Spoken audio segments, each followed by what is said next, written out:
2 ലക്ഷത്തോളം primary agriculture cooperative സൊസൈറ്റിയാണ് രാജ്യത്ത് 2026 ഫെബ്രുവരിയോടുകൂടി വരാൻ പോകുന്നത്.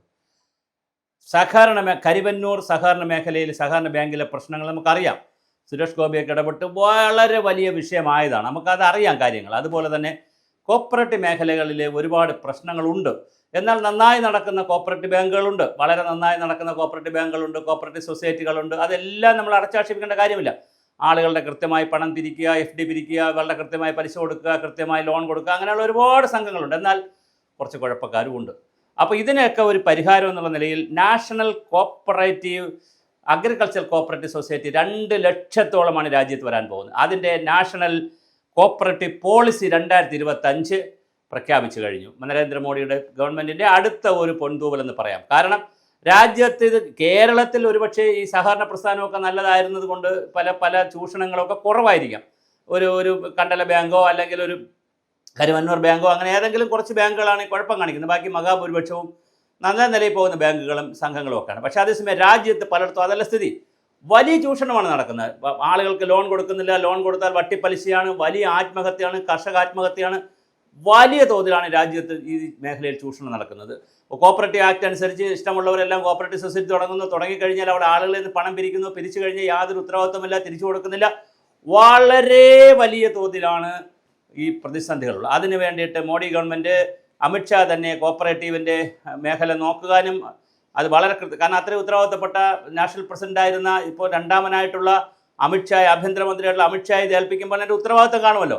അതിൻ്റെ ഒരു ഗൗരവം മനസ്സിലാക്കുക മോഡി എത്ര പ്രാധാന്യം നൽകുന്നു. എന്തായാലും നാഷണൽ കോപ്പറേറ്റീവ് പോളിസി 2025 വന്നു കഴിഞ്ഞു.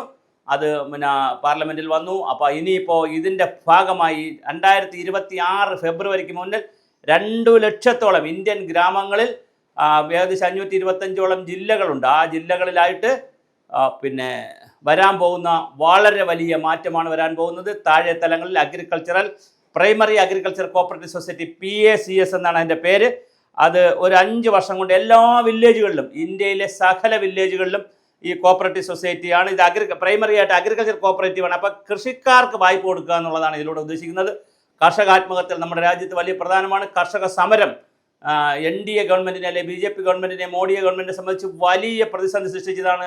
ഡൽഹിയിലുമൊക്കെ ഹരിയാനയിലുമൊക്കെ UP-യിലുമൊക്കെ കർഷക സമരം വലിയ പ്രതിസന്ധി സൃഷ്ടിച്ചു. കഴിഞ്ഞ തെരഞ്ഞെടുപ്പിനൊക്കെ വലിയ പ്രതിസന്ധി ഉണ്ടാക്കിയതാണ്. പക്ഷേ അതിൽ നിന്നെല്ലാം മാറി ലോകത്തിലെ ഏറ്റവും വലിയ സഹകരണ പ്രസ്ഥാനമായി ഇന്ത്യയിലെ സഹകരണ പ്രസ്ഥാനം മാറുകയാണ്. കാർഷിക സഹകരണ മേഖലയിലെ സൊസൈറ്റികൾ വളരെ വ്യാപകമായി രാജ്യത്ത് വരാൻ പോവുകയാണ്. എന്തായാലും അത് കേന്ദ്ര ഗവൺമെൻറ്റിൻ്റെ കൂടി സംവിധാനത്തിൽ വരുന്നത് കൊണ്ട് അതിനൊരു വിശ്വാസ്യത കൂടും. അതുകൊണ്ട് തന്നെ തീർച്ചയായും അത് രാജ്യത്താകെ വരാൻ പോകുന്നത് വലിയൊരു ഗ്രാമീണ മുന്നേറ്റമാണ് നടക്കുന്നത്. ഒരു വശത്ത് നമ്മൾ GDP കൂട്ടുന്ന കഥകൾ, അതുപോലെ തന്നെ മറ്റു ഒരുപാട് കാര്യങ്ങൾ, അതുപോലെ തന്നെ സാധാരണക്കാരെ സഹായിക്കാനുള്ള സ്വച്ഛ ഭാരത് മിഷൻ്റെ ഭാഗമായി ലാറ്റിൻ കൊടുക്കുന്നു, അത് ഏകദേശം സമ്പൂർണ്ണമാകുന്നു. ശുദ്ധജലം ജലജീവ മിഷൻ കൊടുക്കുന്നു, മുദ്രാ ലോൺ കൊടുക്കുന്നു, ഗ്യാസ് കണക്ഷൻ കൊടുക്കുന്നു. ഇങ്ങനെ ഒരു വള്ളം പരിപാടിയുണ്ട്.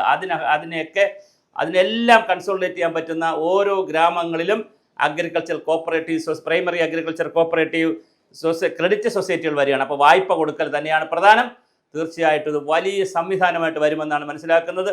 2026 ഫെബ്രുവരി കൊണ്ട് ഈ രാജ്യത്തെ 2 ലക്ഷത്തോളം വരുന്ന ഗ്രാമങ്ങളിൽ, അത് ചെറിയ നമ്പറല്ല, ഗ്രാമങ്ങളിൽ ഇതിൻ്റെ വില്ലേജുകളിൽ, എല്ലാ വില്ലേജുകളിലും, ഭാരതത്തിലെ എല്ലാ വില്ലേജുകളിലും കോപ്പറേറ്റീവ് മൂവ്മെൻറ്റ് വരാൻ പോവുകയാണ്. ഇതൊരു വലിയ മാറ്റമാണ് രാജ്യത്ത് ഉണ്ടാക്കാൻ പോകുന്നത്. എന്തായാലും സ്വാതന്ത്ര്യം കിട്ടി ഇത്രയും വർഷമാകുമ്പോൾ വളരെ വളരെ വളരെ വലിയ ഒരു ചലനമാണ് ഗ്രാമീണ ജനതയുടെ, പ്രത്യേകിച്ച് കാർഷിക ഭാരതത്തിൻ്റെ. ഇന്ത്യയുടെ ആത്മാവ് ഗ്രാമങ്ങളിലാണെന്നും ഇന്ത്യയുടെ ആത്മാവ് കൃഷിയിലാണെന്നും ഒക്കെ പറഞ്ഞത് ഗാന്ധിജിയാണ്. അതിനെയൊക്കെ ഉപോത്ബലകമായി വളരെ വലിയ തോതിലാണ് നാഷണൽ കോപ്പറേറ്റീവ് പോളിസി വന്നിരിക്കുന്നത്. അത് മോഡിജിയുടെയും അമിത്ഷാജിയുടെയൊക്കെ വലിയൊരു ഭരണനേട്ടമായി തന്നെ, BJPയുടെ ഭരണനേട്ടമായി തന്നെ കാണാൻ കഴിയും. എന്തായാലും അശനരായിട്ടുള്ള പാവപ്പെട്ട നിസ്വാർത്ഥരായ നിശബ്ദരായ കർഷകരെ കൂടി കാണുന്നു എന്നുള്ളത് ചെറിയ കാര്യമല്ല. അത് അങ്ങനെ വരട്ടെ. കേരളത്തിലും പരമാവധി ഇതിനെയൊക്കെ കേരളത്തിൻ്റെ ഒരു പ്രത്യേക പ്രശ്നം, ഇതെല്ലാം മോഡി ഗവൺമെൻറ് എന്തുകൊണ്ടുവന്നാലും ഇവിടെ തിരിഞ്ഞു നിൽക്കുന്നൊരു സ്വഭാവമുണ്ട് ഏത് കാര്യത്തോടും. അങ്ങനെ തിരിഞ്ഞു നിൽക്കാതെ ഇതൊക്കെ പാവപ്പെട്ടവന് ഗുണം കിട്ടുന്നതാണ്. ആര് കൊണ്ടുവന്നാലും പാവപ്പെട്ടവന് ഗുണം കിട്ടുന്നതാണ്, കർഷകർക്ക് ഗുണം കിട്ടുന്നത്. പ്രത്യേകിച്ച് ഇവിടുത്തെ നെല്ല് കർഷകർ അനുഭവിക്കുന്ന ദുരിതങ്ങൾ, അതുപോലെ നെൽകർഷകർ, റബ്ബർ കർഷകർ, ഓരോ കൃഷിയും ഇപ്പോൾ തെങ്ങിൻ്റെ കർഷകർ ഇപ്പോൾ അനുഭവിക്കുന്ന വലിയ വില കിട്ടുന്നെങ്കിലും ഉൽപ്പാദനമില്ല. ഉൽപ്പാദനം ഉണ്ടെങ്കിലല്ലേ വില കിട്ടിയിട്ട് കാര്യമുള്ളൂ. ഉൽപ്പാദനമില്ല. അപ്പോൾ അങ്ങനെ ഉൽപ്പാദനക്ഷമതയില്ല, ഉൽപ്പാദനമില്ല. അങ്ങനെ വലിയ പ്രതിസന്ധിയിലേക്കാണ് പോയിക്കൊണ്ടിരിക്കുന്നത്. അപ്പോൾ എന്തായാലും എല്ലാവർക്കും ആശ്വാസമായി അഗ്രികൾച്ചറൽ പ്രൈമറി അഗ്രികൾച്ചർ ക്രെഡിറ്റ് സൊസൈറ്റികൾ രാജ്യത്താകെ വരുന്നു. അതിൻ്റെ പോളിസി പ്രഖ്യാപിച്ചു കഴിഞ്ഞു.